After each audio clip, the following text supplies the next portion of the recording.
कामगार विमा योजनेअंतर्गत रुग्णांकडून अवैधपणे पैसे घेतल्याचा आरोप करत सांगलीतील विश्रामबाग परिसरातील आदित्य मल्टी स्पेशालिस्ट रुग्णालयात मंगळवारी दुपारी सुमारे 2 वाजण्याची जोरदार तोडफोड करण्यात आली। या घटनेत वंचित बहुजन आघाडीचे अंदाजे 25 ते 30 कार्यकर्ते सहभागी होते। त्यांनी हातात निळे झेंडे व हॉकी स्टिक्स घेऊन अचानक रुग्णालयात प्रवेश केला आणि स्वागत कक्षापासूनच तोडफोड सुरू केली। संगणक, फर्निचर, काच आणि वैद्यकीय उपकरणांचे नुकसान करण्यात आले।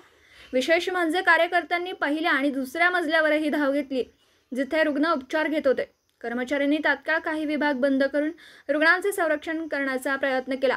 कार्यकर्त्यांनी असा आरोप केला की कामगार विमा योजनेत मोफत उपचार देणे बंधनकारक असतानाही या रुग्णालयात रुग्णांकडून पैसे घेतले जातात।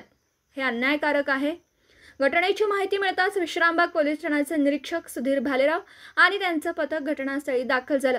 त्यांनी तातडीने 17 कार्यकर्त्यांना ताब्यात घेतलं। पोलिसांनी स्पष्ट इशारा दिला की कायदा हातात घेणं खपवून घेतलं जाणार नाही।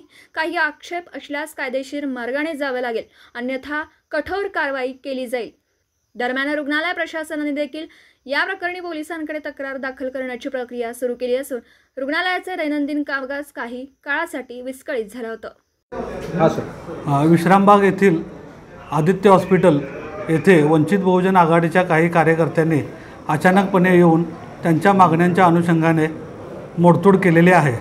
त्या अनुषंगाने आम्ही तात्काळ घटनास्थळावर पोहोचून वंचित बहुजन आघाडीच्या काही कार्यकर्त्यांना ताब्यात घेतलेला असून कायदेशीर प्रक्रिया करीत आहोत।